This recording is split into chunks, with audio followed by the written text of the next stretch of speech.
Thank you for all being here this morning.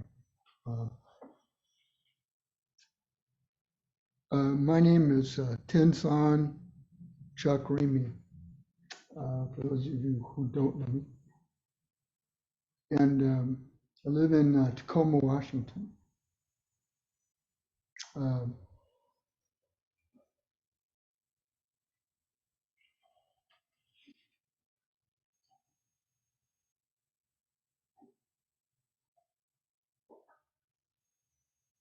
Roshi has been my teacher for 23 years.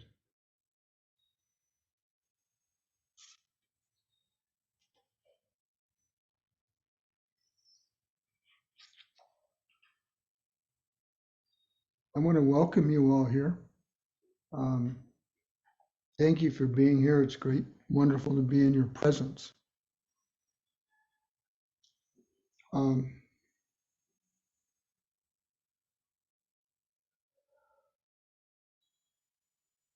I want to express great appreciation before I start talking about this subject I'm going to try to discuss. Um, and thank Roshi and Shinko, Nyoze, Kashin, Koten, Koten, Carol, Coco, Craig, and for the Sangha.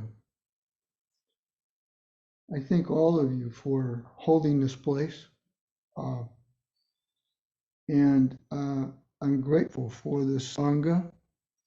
For if it weren't for the Sangha, this would not exist.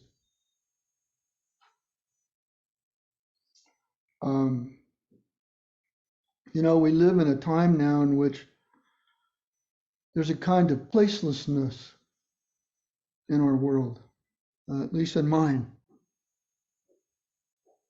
You know, technology today allows us to access information from anywhere, anytime. You can, be in your kitchen, or you can be off the grid, literally, and still have access. Yet there's no place. And that's one of the wonderful things about this place. I've been coming here for 23 years. I love this barn.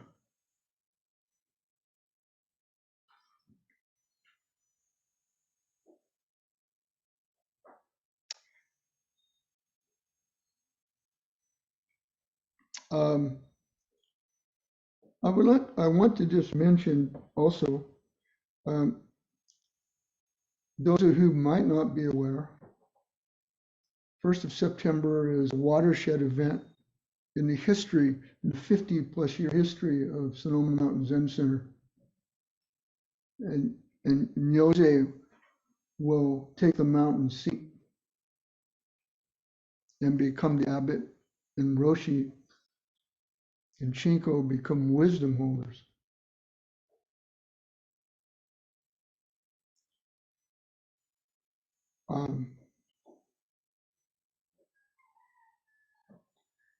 So it's an event that if you have an opportunity to experience, I think you'll find it's wonderful.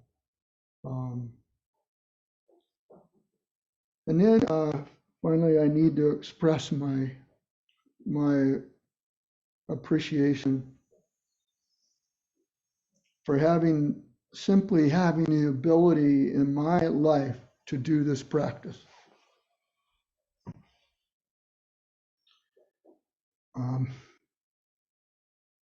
There are millions of people across the world today who simply do not have this opportunity, indeed may not and will never hear of this practice during their lifetime.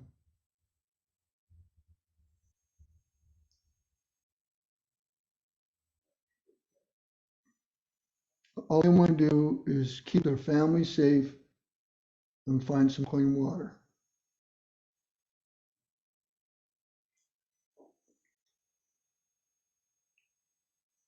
And then, of course, there are also those, in Bob Dylan's word, that or the aching whose wounds cannot be nursed. When the countless confused, accused, misused, and then he says, and the strung out ones and worse. I don't claim to have any truth for you. But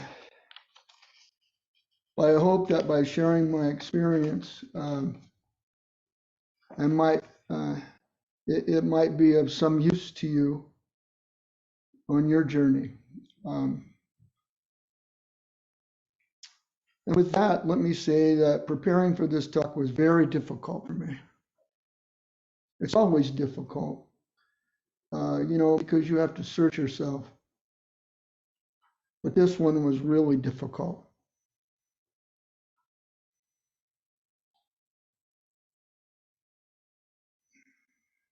So please be patient with me today and help me struggle through this.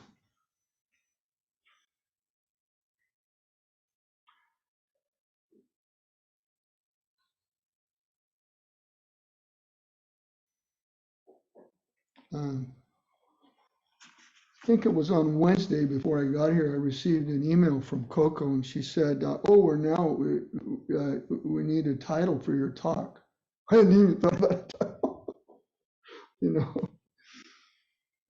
And I thought about it a little bit, and I finally decided, how about living life and loss?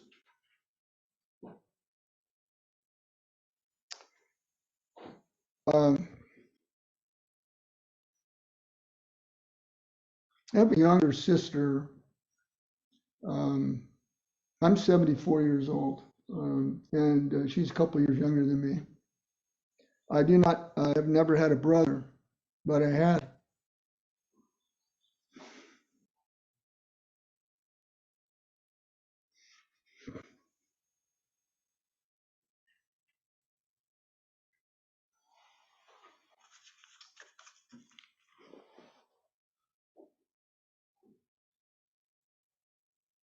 Had a brother-in-law.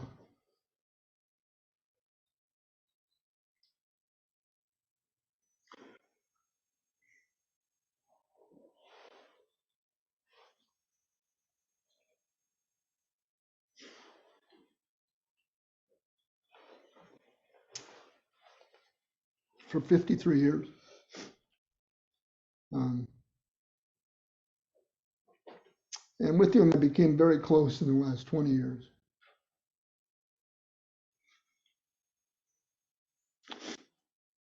Six years ago, he was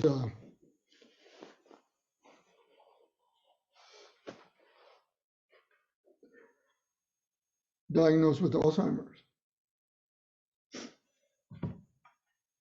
My wife, Karen, and I helped provide support for Marty and for my sister-in-law, Sue, over that 6 years. And did everything we can, particularly to help her in her caregiving challenge. And as he progressively does, declined, and sadly, about a month ago, he died from complications of Alzheimer's, actually a heart attack.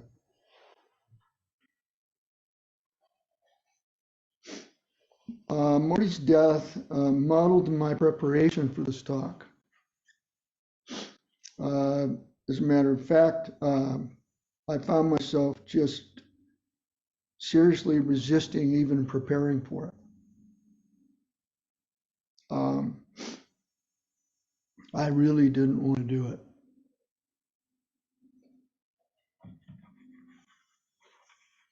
I knew it would be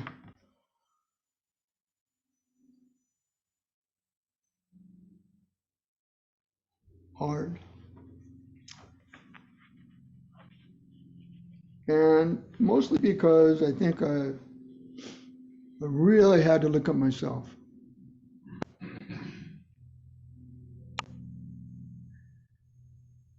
And once and for all, give serious consideration to death.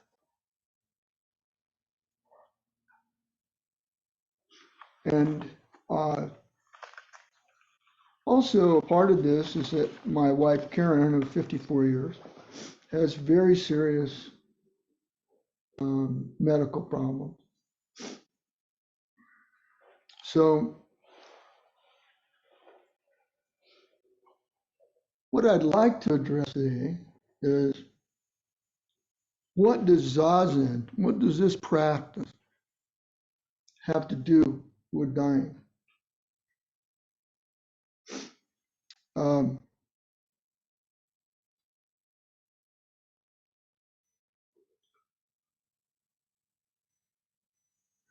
Roshi has said that Zazen is about dying while we are alive. I'd like to talk about that, but let me just tell one quick anecdote about my brother-in-law.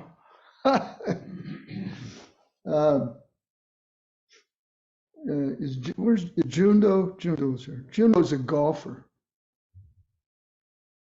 So Jundo, this is a man who, after he hit about 6 balls into the water hazard, threw the driver into the water and said, "I'll never play this again." Yeah. He also, I remember years ago, he bought a copy of Instructions to the Zen Cook. And I asked him a little later what did he think? He said, "Well, I was surprised there weren't any recipes." You know, there was a recipe, of course. um,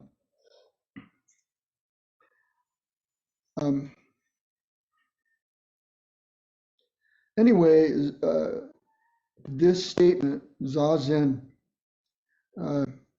is about dying while we are alive. For me, this means looking at things that I want to deny and I don't want to face. The fear of an inevitable loss of my loved ones, you know,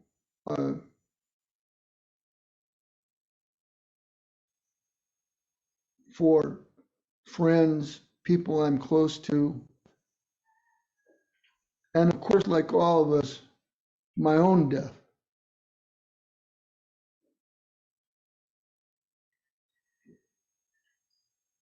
Roshi talks about this box that, you know, we always try to get out of. This box of, you might say, a box that's built by fear. And he talks about, if you let go, you can be free in that box. And I've told this little story before, but I just need to say this because it comes back to me again and again. When I first came here, the first time I ever did a sesshin, and I'd never sat like that in my life, it was Rohatsu. And well, it was not the first time, but I went to Dokusan with Roshi, and I had been here about a year, and there was this, you know, I saw all these people wearing this thing hanging around their neck. And I asked Roshi, "What is that?" And he said, "Well, this isn't about being a Buddhist." He said, "It's about freedom." And I thought about that for months, you know, and still today.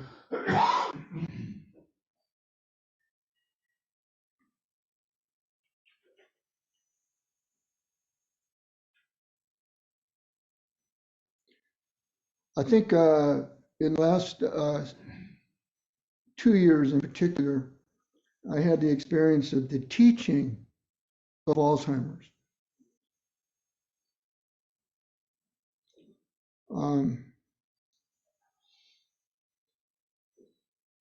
My brother-in-law, as the disease advanced and as his memory began to leave him, and he had more and more short-term memory.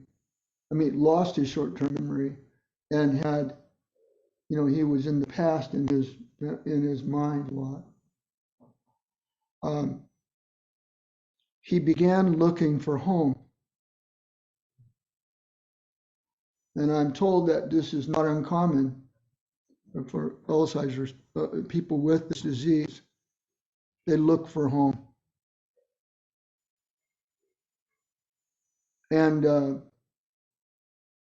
I had the experience that we had a little condo in Tucson, and it was like midnight, 1 o'clock in the morning, and he came into my bedroom fully dressed and said, "Well, you got to take me home."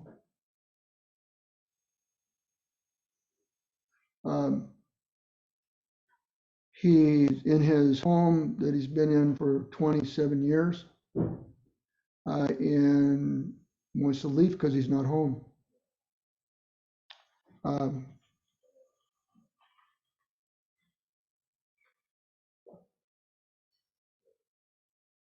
His mind, he recalled past memories. And I think I began to realize that what I was watching was the diffusion of the self, in a sense. The Marty that I knew was disappearing in front of me. And my nephew, his son, when he passed away, he said, "I feel like I've lost my dad twice." He wasn't the man I knew. And then talking to Nyoze yesterday about this, it's an interesting thing where it's sort of that's true in all of our lives. As I look back at pictures of myself as a child, that was who I was then, and this is who I am now. I am totally physically, psychologically, whatever you want to call it, mentally, I'm a different person. Yet in a certain way, I'm sort of the same.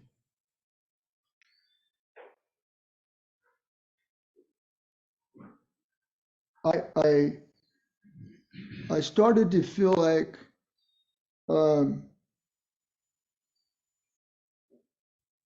without really knowing it at the time, over the last couple of years, that I had living proof of the Dharma in front of me.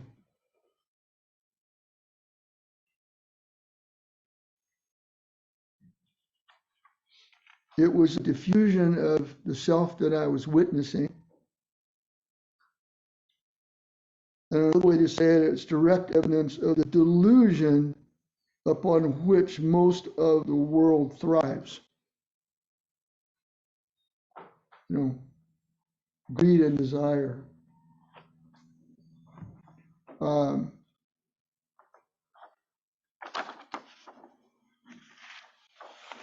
Roshi,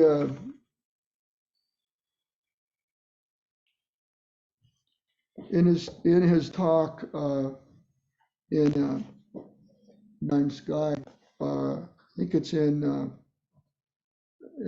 a talk called "Dying Well." He refers to this. He refers to what he describes as the wisdom of insecurity. It is, and this is the quote. It's the wisdom of insecurity lies in accepting impermanence unconditionally. Now, that is not a small task. It's not for me a small task, I know that. It's easy to talk about that, but finding a path through that is difficult. And this is the reason for Zazen practice for me. I honestly just will say that in the last, particularly the last year, had I not had this practice to go to, it would have been the suffering that I would have had would have been much greater in the face of what I thought, what I was doing, what we were dealing with.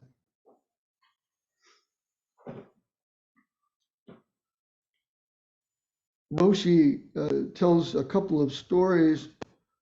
Tells one about Suzuki Roshi, in which when Suzuki Roshi knew he was dying, correct me if I'm wrong, came into the Zendo and yelled, "Death is the great teacher."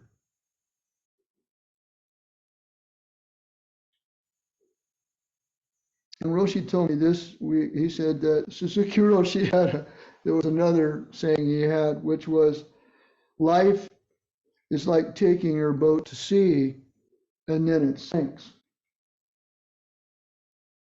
You know?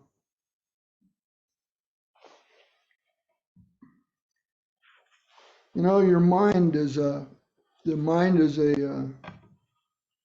amazing.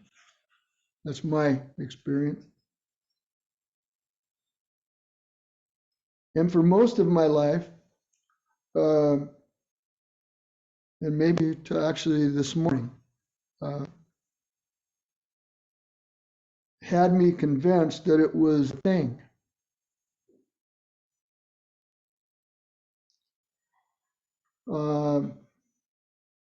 A thing that allowed me to experience my world, live in the world, and deal with it.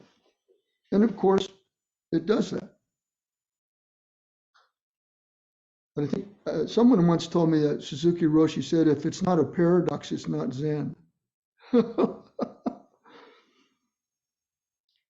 But the paradox is that it also is a trickster.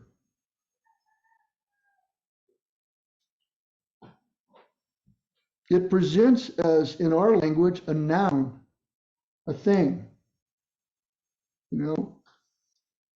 But in fact, my experience is it is a verb. It's an action. It's an activity. And all the time I sat, I never found my mind, you know.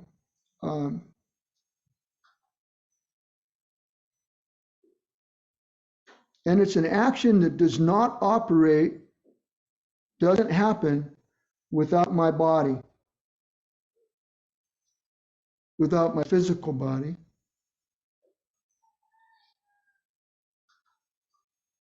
And I think if you looking closely, I think I've come to feel that it doesn't function without the whole world. The world I experience. And you could say I project.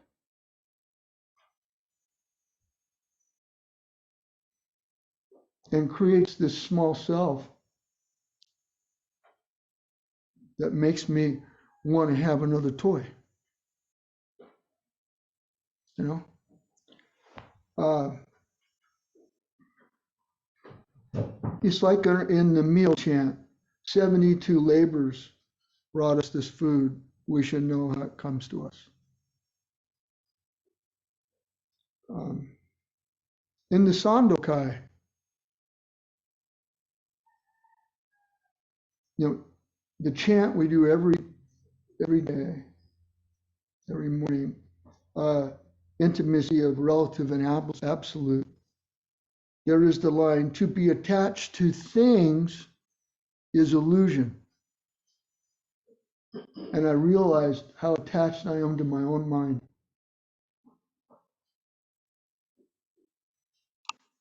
And I think Roshi's been trying to tell me for years, you need to turn that mind loose.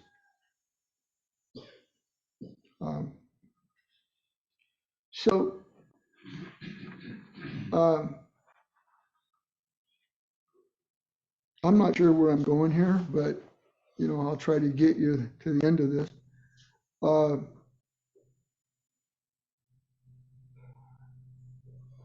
This experience of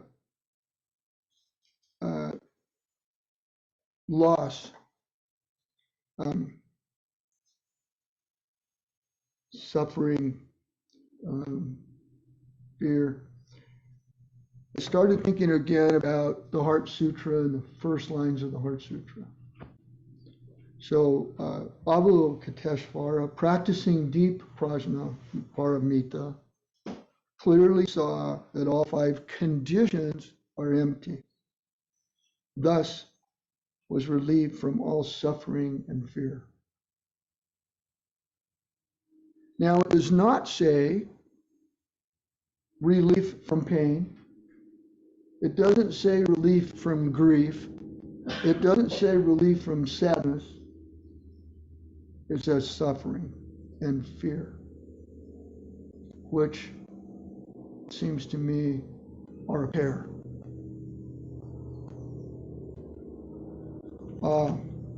My attachment is based in my fears, my fear of loss.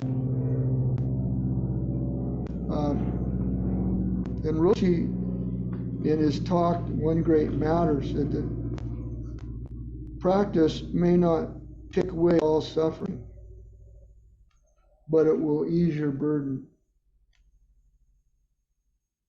And in my experience, that's right. That is right.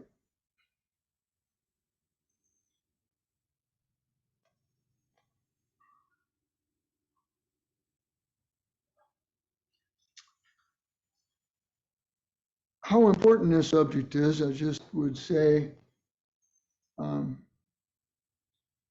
just relate a story about Roshi. I can't remember what year the Hoshin Shiki ceremony for Nyozi took place, but I was here. And we had finished the evening oryoki meal. And there were a lot of people there. And a student, Nancy Reeder, asked, Roshi, what's the meaning of this ceremony? He said, this ceremony is about death. And then that evening, he got a trip to the hospital with a heart condition.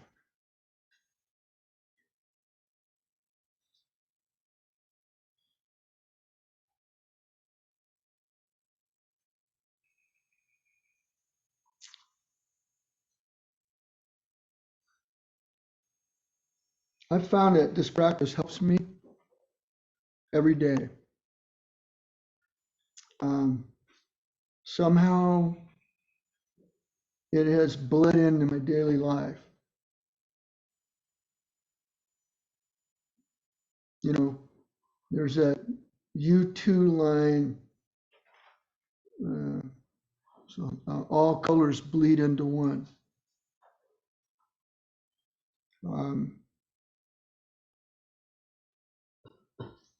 Because this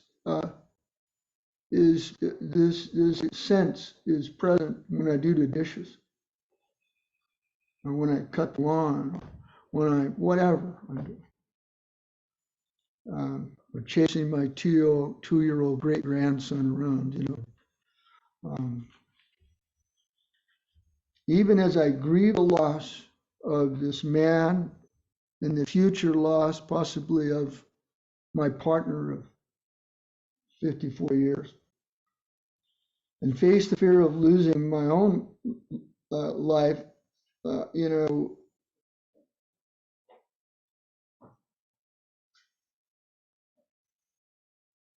one time Roshi said to me, worry is a useless emotion.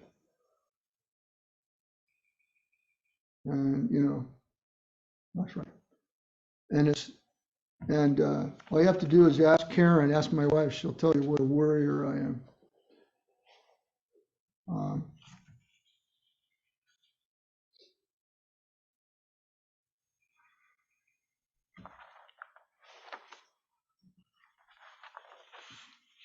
I'm not going to carry on much longer here.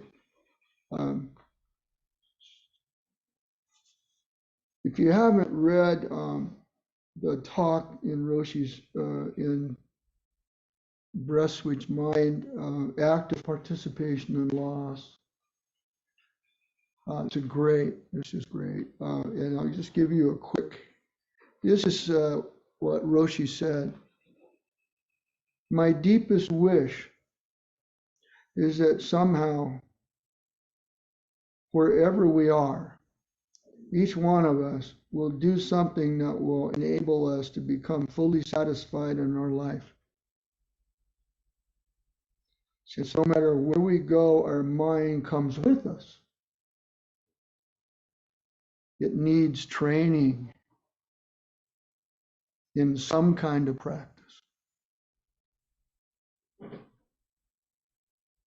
You know, there's actually a political song, the rock group Green Day. Do you know your enemy? Well, you know, I'm the enemy. I'm my worst enemy. Let me just close by with a couple of things,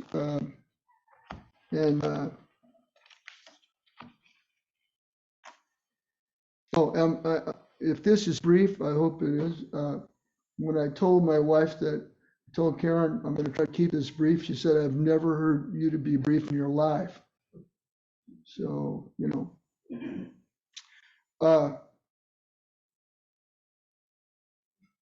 I wanted to sort of wrap up with two things.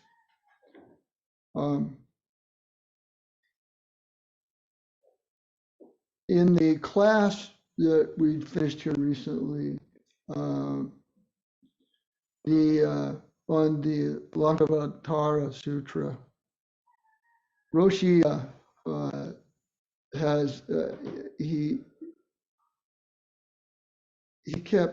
kept repeating this particular line from it, which is sort of like, it goes like, I'm paraphrasing, but that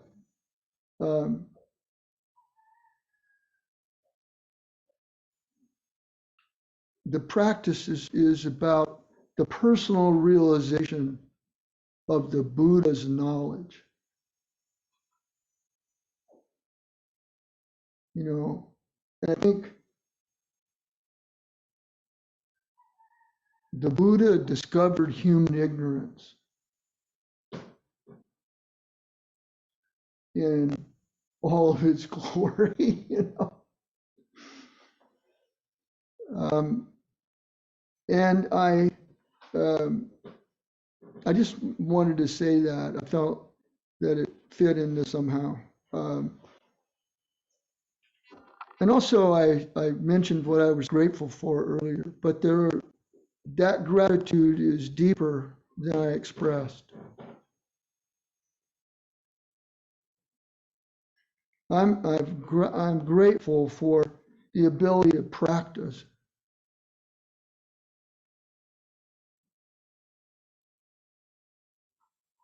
Thankful for my impermanent life. I'm thankful for what Dogen called the flash of lightning of my consciousness.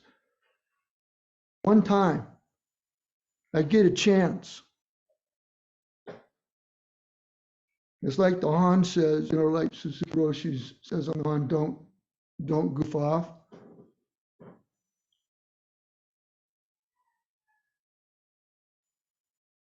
I'm grateful for the mystery of my own being.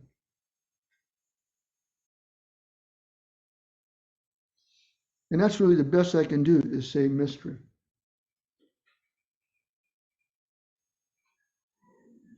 Yeah, for this opportunity of consciousness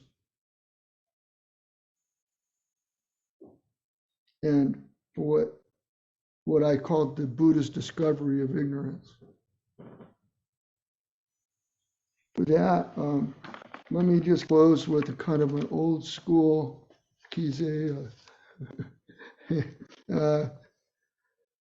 This is a quote from Alan Watts.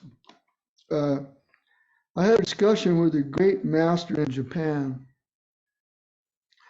and we were talking about the various people who are working to translate Zen books into English. And he said, that's a waste of time. If you really understand Zen, you can use any book. You can use the Bible. You can use Alice in Wonderland. You can use a dictionary, because the sound of the rain needs no translation.